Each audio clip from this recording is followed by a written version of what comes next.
A primeira palestra tem como tema as mulheres e a reforma da Previdência. Para falar deste assunto, convidamos a advogada doutora Maria Regina Couto, especialista em Direito Previdenciário, Direito do Trabalho e Processo do Trabalho, pela Escola Superior de Advocacia da OAB. MBA em Direito Tributário pela Fundação Getúlio Vargas, membro da Comissão de Direito Previdenciário, também da OAB Espírito Santo, e faz parte da coordenação estadual do Instituto Brasileiro de Direito Previdenciário.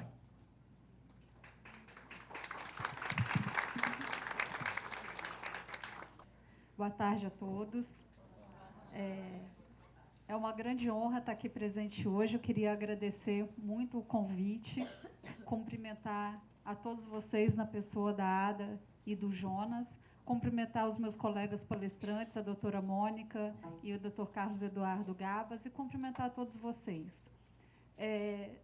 O tema que me foi proposto, que foi falar sobre a questão das mulheres na reforma da Previdência, é um tema que é muito importante que a gente debata, porque quando a gente fala de reforma da Previdência e alteração das regras, eu acho que já é consenso, a gente sabe que as regras vão endurecer para todos os trabalhadores, e para ambos os sexos, para homens e mulheres.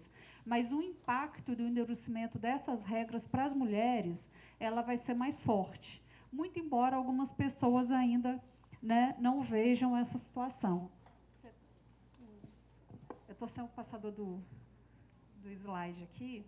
Então, pessoal, assim, só para começar, o governo, então, apresentou a PEC 006 de 2019, prevendo uma reforma ampla da Previdência Social, alterando toda a sua estrutura e alterando drasticamente os critérios de acesso aos benefícios previdenciários. E essas alterações, elas ferem muito até o que a gente tem disposto já na Constituição Federal. Então, primeiro, eu gostaria de enfatizar assim, que logo no preâmbulo da Constituição a gente já verifica que a gente já não está respeitando a Constituição. Então, está lá, nós, representantes do povo brasileiro, reunidos em Assembleia Nacional Constituinte, para instituir um Estado democrático destinado a assegurar o exercício dos direitos sociais e individuais, a liberdade, a segurança, o bem-estar, o desenvolvimento, a igualdade e a justiça como valores supremos de uma sociedade fraterna, pluralista e sem preconceitos, fundada na harmonia social e comprometida na ordem interna e internacional com a solução pacífica das controvérsias, promulgamos sobre a proteção de Deus a seguinte Constituição. E aí, logo no artigo 3º, a gente já vê também quais são os objetivos da República Federativa do Brasil. E a gente vai verificar, principalmente depois com a palestra do Dr. Gabs e da doutora Mônica, que, infelizmente, essa proposta de emenda constitucional, ela vai de encontro a todos esses objetivos que já estão esculpidos na nossa Constituição, que são construir uma sociedade livre, justa e solidária, garantir o desenvolvimento nacional, erradicar a pobreza, a marginalização e reduzir as desigualdades sociais e regionais e promover o bem de todos, sem preconceitos de origem, raça, sexo, cor, idade e quaisquer outras formas de discriminação. Aí, nós vendo a PEC, nós já temos algumas críticas a ela. Depois também os palestrantes que me seguirão vão poder falar mais detidamente sobre esses temas, mas, enfim, o principal ponto de preocupação é que essa PEC ela desconstitucionaliza todos os nossos direitos previdenciários, ela deixa a cargo de lei complementar regular toda essa matéria. Então, retira da Constituição todos esses direitos e leva para uma lei complementar, o que vai facilitar possíveis alterações futuras. Cria um sistema de capitalização num país que precisa de contribuições dos atuais trabalhadores para pagar os aposentados e num país em que o governo, ao longo da história, ele gastou todo o dinheiro que a Previdência Social arrecadou. Nós tivemos superávites, bem verdade que 2017 para cá, há algumas pessoas que dizem que nós tivemos um pequeno déficit em decorrência do não crescimento do país, da estagnação econômica, mas E aquele dinheiro que sobrou durante todo esse tempo, né, foram aplicadas em outras áreas. A idade é a principal mudança, né? A gente vai acabar aí com a aposentadoria por tempo de contribuição e vai restar só a aposentadoria por idade, elevando a idade mínima das mulheres para 62 anos e mantendo a idade dos homens em 65. Então, a gente vê que essa PEC ela não considera corretamente situações diferenciadas, né? Até há regras diferentes, mas elas são muito sutis, né? E são muito semelhantes às regras gerais.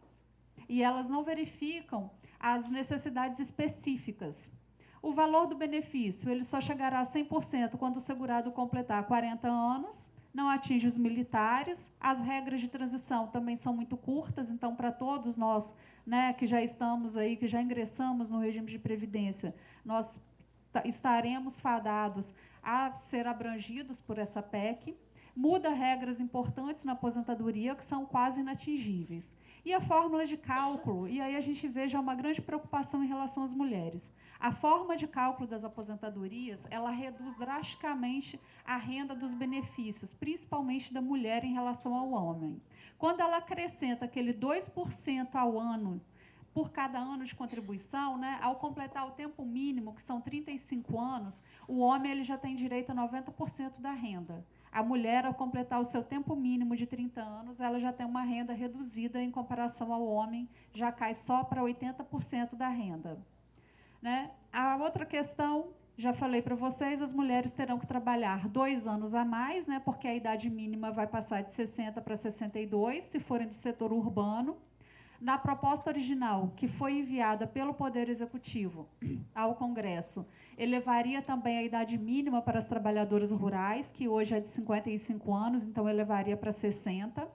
Né? O relator da PEC, o deputado Samuel, ele reduziu, ele retrocedeu, né, com essa questão das trabalhadoras rurais, mas ainda é uma questão que nos preocupa, porque até o final da votação isso pode retornar.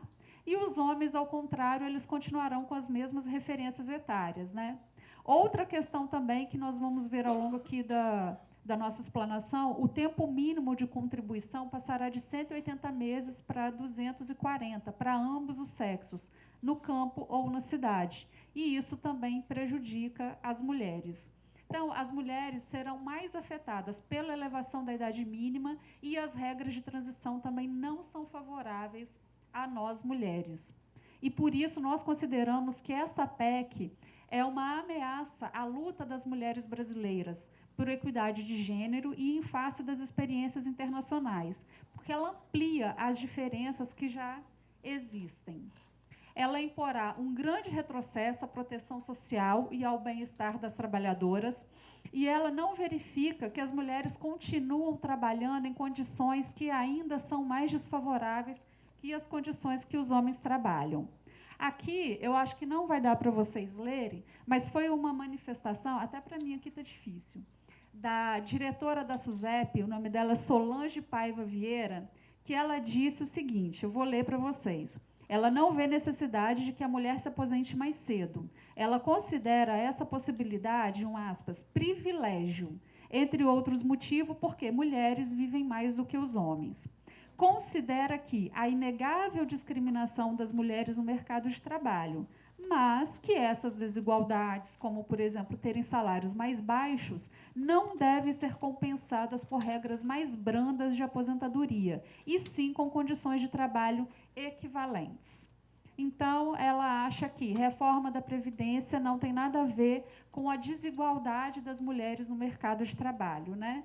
Então, será que seria um privilégio feminino a gente ter, né, requisitos mais brandos de acesso aos nossos benefícios previdenciários? Né? Por que as mulheres teriam esse direito de se aposentarem antes dos homens? Né? Isso não iria de encontro ao princípio da igualdade, como afirmou aí a diretora da SUSEP, dizendo que, na verdade, seria um privilégio, né, para as mulheres? Eu, na verdade, não gostaria de chamar de igualdade, eu prefiro chamar de equidade, que significa tratar os desiguais na medida das suas desigualdades. Aqui eu trouxe uma figurinha para vocês aí, que já é bem famosa nas redes sociais e que a gente pode vislumbrar, né, qual é essa diferença, né, de igualdade e de equidade, ou de igualdade e justiça.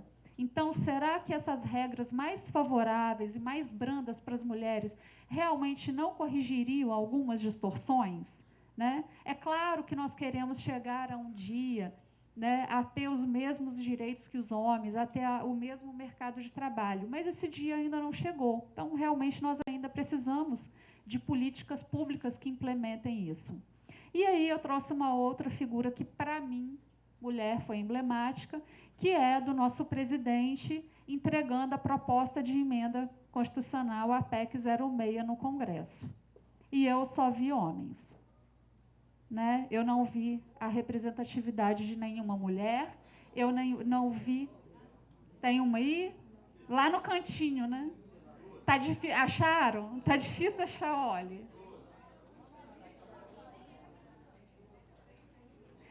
E, infelizmente, né, isso é uma constante. Quando a gente vê nesses cargos mais elevados, ou que exigem mais qualificação, ou que são mais bem remunerados, a gente sente uma falta da presença das mulheres. E aí eu trouxe alguns dados mais concretos aqui para a gente verificar por que essa reforma da Previdência ela afeta nós mulheres de uma forma mais severa. Foi feita uma pesquisa da PNAD, que é aquela Pesquisa Nacional de Amostragem do Domicílio, que é feito pelo IBGE, no 4º trimestre do ano de 2018, que se caracteriza a situação das mulheres no mercado de trabalho. Nós, mulheres, temos um menor envolvimento na atividade produtiva. Mesmo que os costumes e a nossa presença no mercado de trabalho tenha se intensificado nos últimos anos, ela ainda é muito distante da realidade que os homens vivem. A taxa de participação dos homens no mercado de trabalho era de 71,5%, enquanto das mulheres era só de 52,7%.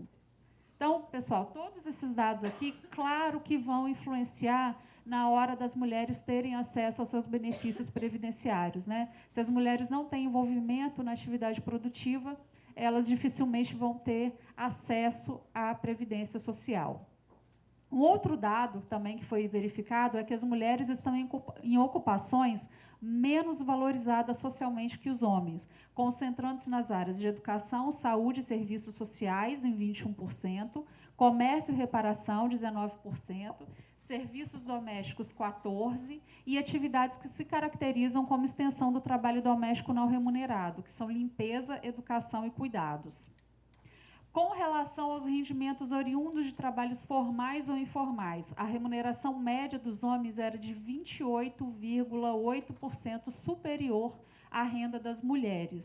E em algumas áreas onde as mulheres são a maioria, como a gente já viu anteriormente, que é educação, saúde e serviço social, essa diferença é ainda mais acentuada. A remuneração masculina chega a 67,2% a ser maior do que a feminina.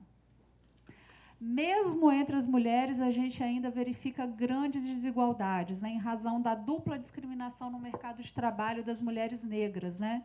O rendimento médio das mulheres brancas é, em regra, 70,5% maior do que o das mulheres negras e 67,3% maior do que o recebido pelas mulheres pardas. As taxas de desocupação femininas também permanecem bastante superiores às taxas de desocupação masculinas, chegando ao patamar de 13,5% em 2018 contra 10,1% dos homens. Entre as mulheres mais jovens, com a idade entre 19 e 24 anos, elas são mais marcadas ainda por essa alta taxa de desocupação, chegando a quase 30%. Do total de mulheres ocupadas, 23,3% trabalhavam sem carteira de trabalho e 23,9% estavam em atividades por conta própria ou auxiliares da família. Ou seja, quase metade, 47% das mulheres inseridas no mercado de trabalho não possuía registro em carteira, o que dificulta a contribuição previdenciária. Então, exigir os mesmos critérios ou exigir a mesma idade, né, de acesso às mulheres aos benefícios previdenciários, a gente já verifica que não é nenhum privilégio, né, mas a gente tenta apenas corrigir algumas distorções. Ainda tem mais. Dos 40,8 milhões de mulheres ocupadas, mais de um terço, 35,5% ou 14,5 milhões, declararam não estar contribuindo para a Previdência naquele momento. Esse percentual é de 62% entre as trabalhadoras domésticas e 68% entre aquelas que trabalham por conta própria. Obrigada. E aí a gente ainda ouve frases de que a reforma da Previdência é para combater privilégios, né? As mulheres ocupadas, elas dedicam, em média, 17,3 horas semanais à realização dos afazeres domésticos, contra apenas 8,5 horas semanais por parte dos homens. É a nossa dupla jornada de trabalho, né? A gente vem mudando isso, né? Vem melhorando, mas a gente ainda tem muito o que buscar. E isso resulta de uma tradicional divisão sexual do trabalho no país, né, que nos impede de construir uma trajetória com mais qualidade. Né? As mulheres acabam sendo alijadas do mercado de trabalho em razão dessa divisão do trabalho.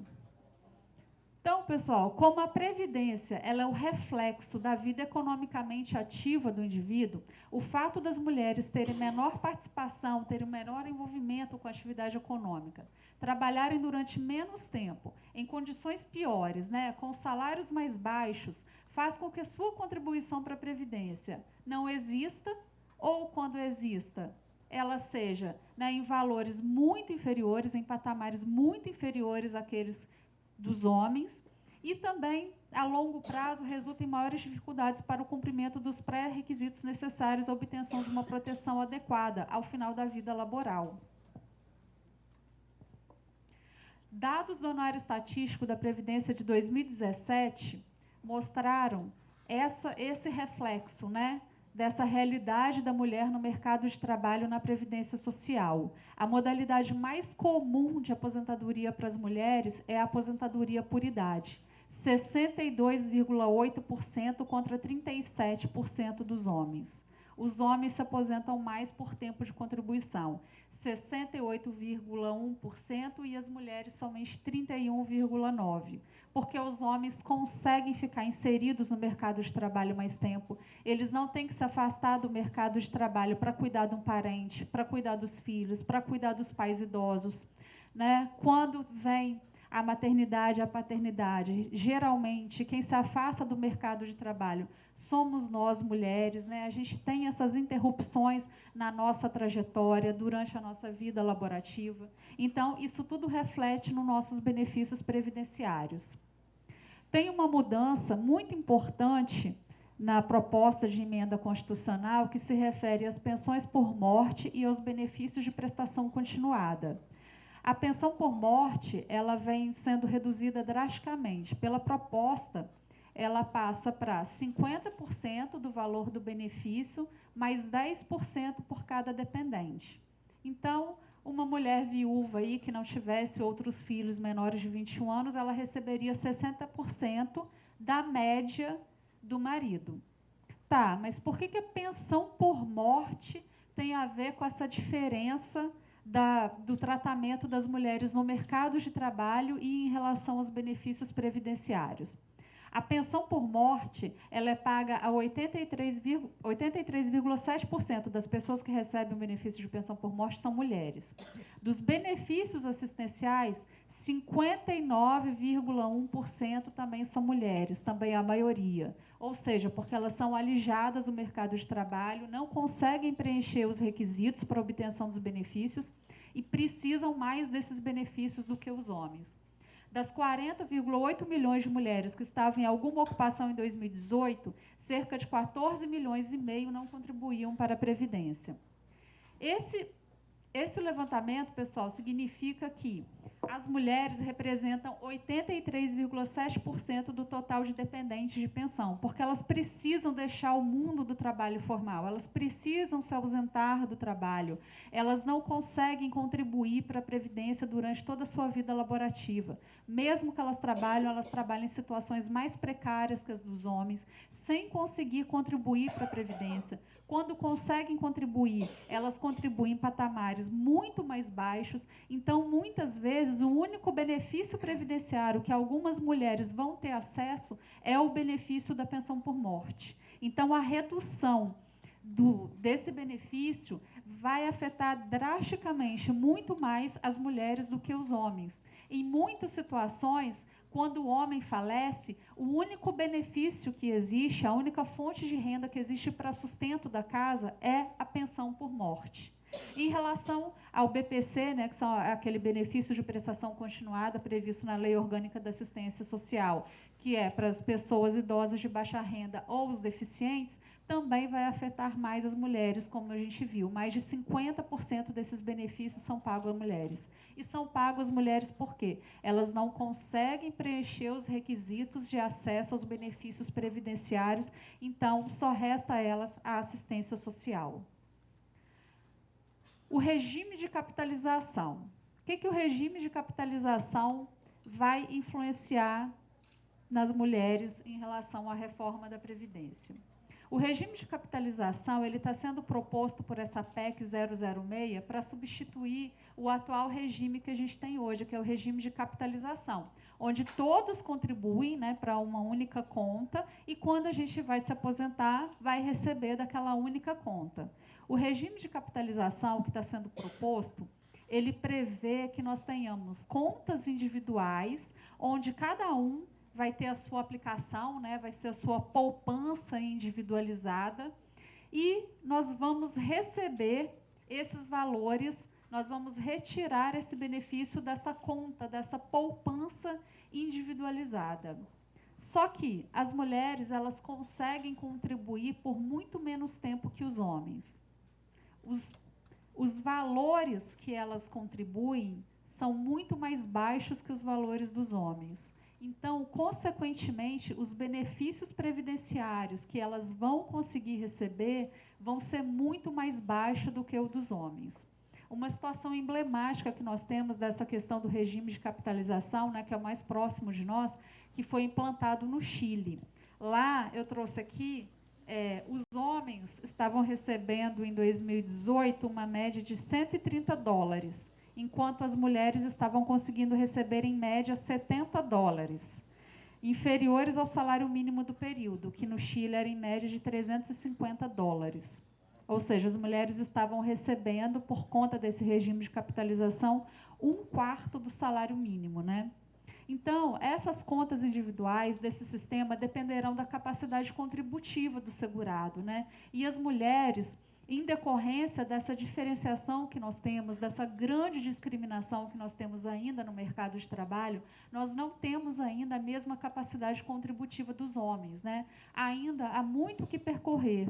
Então, regras diferenciadas ou regras mais brandas para requisitos previdenciários para as mulheres não se tratam de privilégios, se trata de corrigir distorções, né? E previdência social, ela existe para isso também, né? Então, essas propostas de convergência de idade, de mesmo tempo de contribuição e a instituição do regime de capitalização, elas se mostram extremamente injustas para as mulheres, podendo resultar em muitos casos na impossibilidade do acesso, né, à aposentadoria. Mas o governo alega que as mulheres contribuem menos e vivem mais. Só que ele esquece também que a taxa de morbidade das mulheres mais idosas é muito mais alta do que a dos homens, ou seja, a nossa qualidade de vida na velhice também é pior que a qualidade de vida dos homens.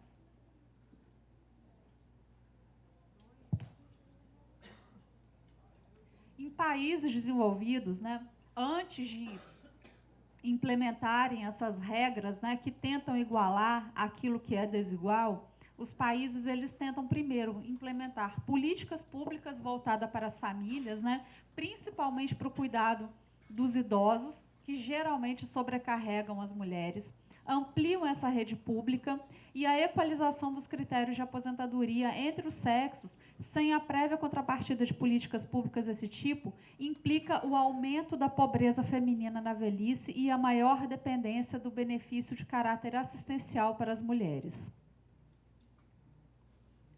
Então, é preciso equilibrar o critério econômico com o social, até porque no discurso que a gente vê de apresentação da proposta de emenda constitucional, nós vemos um discurso, né, que é massivamente difundido pela mídia de que Se não fizer a reforma da Previdência, o Brasil quebra. Nós precisamos reformar a Previdência para o Brasil voltar a crescer.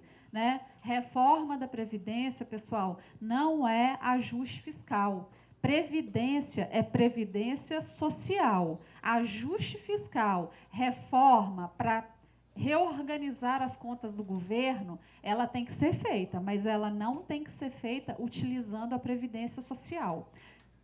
Né? Nós queremos uma nova Previdência, mas ela não pode ser excludente e repleta de armadilhas, com a flagrante redução e fragilidade dos direitos sociais.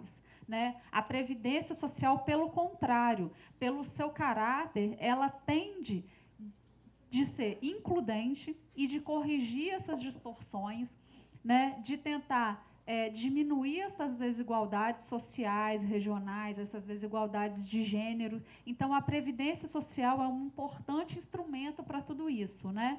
E, embora o governo afirme que o objetivo da PEC é cortar privilégios dos mais ricos, e aí só um detalhe, lá nas justificativas dele para poder apresentar a proposta de emenda constitucional, os mais ricos e os privilegiados são aqueles que ganham, em média, R$2.000 por mês.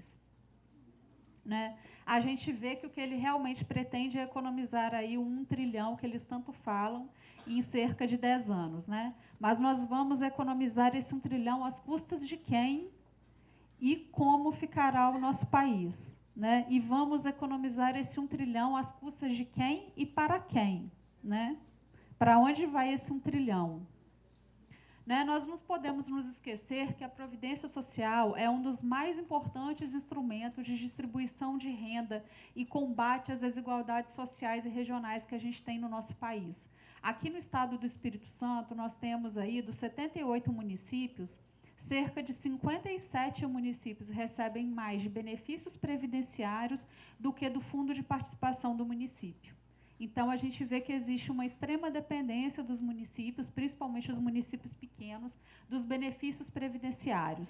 E esses benefícios previdenciários servem para circular aquela economia local, para poder fazer girar a economia. Então, tem lá aquele pequeno comerciante, o dono do supermercado, alguém lá, a reforma da Previdência não tem nada a ver comigo, eu faço uns outros investimentos aí, eu vou fazer um plano de previdência privada, ou eu vou investir em outros títulos, e eu não preciso de Previdência. Mas eu lamento muito informar que ele não vai ter mais consumidor batendo na sua porta e ele não vai mais vender o seu produto. Da mesma forma, né, se 80% dos municípios capixabas dependem mais da circulação dos benefícios previdenciários do que do fundo de participação dos municípios, muitos deles vão acabar virando distrito. Então, os secretários, vereadores, prefeitos, né, também têm que se preocupar com isso, porque talvez a reforma da Previdência também vai implicar na extinção de diversos municípios. E aí eu queria chamar a atenção de vocês só para isso, porque com essas constantes alterações que tem de regras, né, recentemente eles excluíram os estados e municípios da reforma da Previdência. Para mim, é apenas uma estratégia para forçar a participação dos governadores e dos prefeitos a apoiarem a reforma da Previdência. Né? Eu acho que nós temos que ficar bem atentos a isso, não podemos achar que os servidores públicos do Estado do Espírito Santo estão excluídos dessa reforma, porque é uma estratégia para forçar os governadores e os prefeitos a exercerem a sua influência na bancada federal. Então, nós também temos que exercer a nossa influência sobre o governador, sobre os prefeitos, sobre os nossos representantes e sobre a nossa bancada federal. Né? Então, a PEC 0619, ela, na verdade, ela não vem para poder combater privilégios.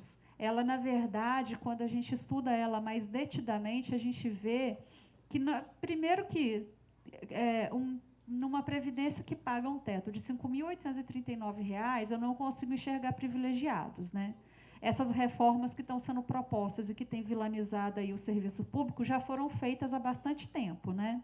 Já foram feitos com a emenda 20, com a emenda 41, vocês desde 2014 já recebem pelo teto, né? Quem quiser receber acima do teto tem que pagar a sua previdência complementar. Então, eu não vejo combate a nenhum privilégio. Pelo contrário, essa PEC ela vai elevar as desigualdades sociais e também contribuir para o aumento das desigualdades de gênero, né? Então, em suma, o aumento do tempo mínimo de contribuição, a redução do valor dos benefícios assistenciais às pessoas mais pobres, né, principalmente as mulheres, a forma de cálculo das pensões por morte, a sua possível desvinculação do salário mínimo, porque o governo está querendo desvincular, tá, pessoal? O pagamento da pensão por morte do salário mínimo, que ele fala que a pensão por morte não é uma substituição da renda.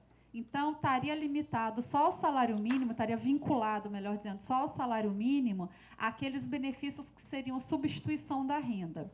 A possibilidade da extinção na prática da aposentadoria de trabalhadoras rurais, sejam assalariadas ou da agricultura familiar, e a futura capitalização são instrumentos de exclusão das trabalhadoras, sobretudo das mais pobres, de proteção da previdência pública, que a gente sabe que as mulheres mais pobres são aquelas que mais têm dificuldade de contribuir e que serão as mais afetadas, né? É uma breve explanação sobre essa questão da reforma da Previdência em relação às mulheres. Espero ter cumprido o meu objetivo. Reforço aqui, né, a minha honra em estar participando desse evento, a importância desse evento. Parabenizo todos os organizadores e a todos vocês por estarem aqui presentes, né? E a gente aí tem outros 2 palestrantes brilhantes que eu vou sentar ali para poder aprender com eles. E muito obrigada a todos vocês pela atenção.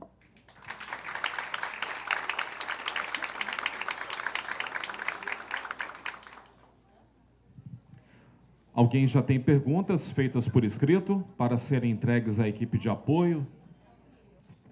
Veio 2 perguntas aqui, então. Uma é do Alberto, falou que com relação às cláusulas de gatilho, né, aquela que diz que a cada ano a mais na expectativa de vida haverá mais 1 ano na idade mínima da aposentadoria. Sabe nos dizer? Realmente, essa idade mínima, né, para as aposentadorias por idade, de 62 anos para as mulheres e 65 para os homens, ela é apenas um ponto de partida, ela é apenas um gatilho. Então, toda vez que houver uma pesquisa do IBGE que considerar que houve aumento na expectativa de sobrevida dos brasileiros, essa idade mínima também vai aumentar. Ou seja, eu não sei quando eu vou me aposentar. Eu estou com 44 anos, então até eu chegar aos 62, provavelmente já terá um aumento da expectativa de sobrevida e a gente vai ficar igual o cachorro correndo atrás do rabo, né? Nunca vai chegar a hora de se aposentar.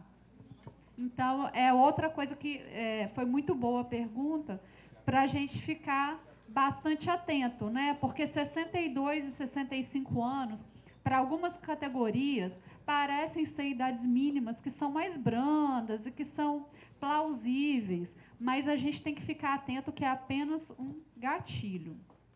A Virgínia de Vila Velha diz que, desde agosto de 2018, já poderia ter solicitado a minha aposentadoria, mas optei por continuar trabalhando, por motivos financeiros. A reforma da Previdência, com suas novas regras, pode me afetar? A doutora Mônica vai poder responder melhor, mas a reforma da Previdência ela vem assegurando os direitos garantidos. Então, se você já atingiu todos os requisitos, se você já cumpriu com todos os requisitos para a sua aposentadoria, o seu benefício não vai ficar prejudicado. E esse também é um importante alerta, porque a gente já vai adquirindo experiência em proposta de emenda constitucional de reforma da Previdência, né? Com aquela PEC 287 que foi encaminhada pelo Temer, no meu escritório, eu vi muita gente que correu para se aposentar, né? No regime geral, no INSS, a gente tem o fator previdenciário. Então, teve muitas pessoas que correram e se aposentaram com benefícios baixíssimos, com medo de serem atingidos pela reforma, e acabou que a reforma não passou e essas pessoas poderiam ter continuado trabalhando para poder tentar aquela aposentadoria integral pela sistemática dos pontos, né, que não reduz o valor do benefício. E as pessoas que me procuravam eu alertava, não entrem em desespero, por quê? Pode ser que a reforma não seja aprovada, pode ser que seja, e mesmo que ela seja, se você já tem direito garantido, aquele seu direito adquirido, ele vai ser preservado. O direito adquirido vai ser preservado e vai ser garantido pela reforma da Previdência. Então, não corram para se aposentar em situações que não sejam vantajosas. A implementação da reforma ameaçará o abono de permanência.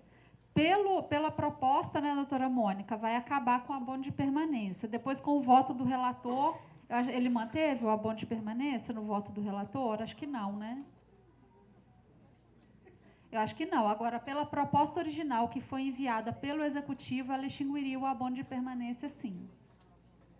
E aumentaria ainda a contribuição de vocês, podendo ter até aquelas contribuições extraordinárias, caso fosse verificado que o regime próprio tem déficit, né? Aqui no IPAJM, pelo regime previdenciário, pelo sistema, como é que é o nome do fundo previdenciário, o IPAJM ele é superavitário, mas o governo entende que pelo fundo financeiro ele é deficitário. Então, vocês correriam o risco aí daquelas contribuições extraordinárias para poder equalizar as contas do regime de previdência, que também é um grande perigo para quem é servidor público. Mais pergunta, pessoal? Alguma outra pergunta? Não. Não mais. Pessoal, então, me despeço mais uma vez, agradecendo a atenção de vocês. Boa tarde e um bom evento a todos nós agora nessa próxima etapa.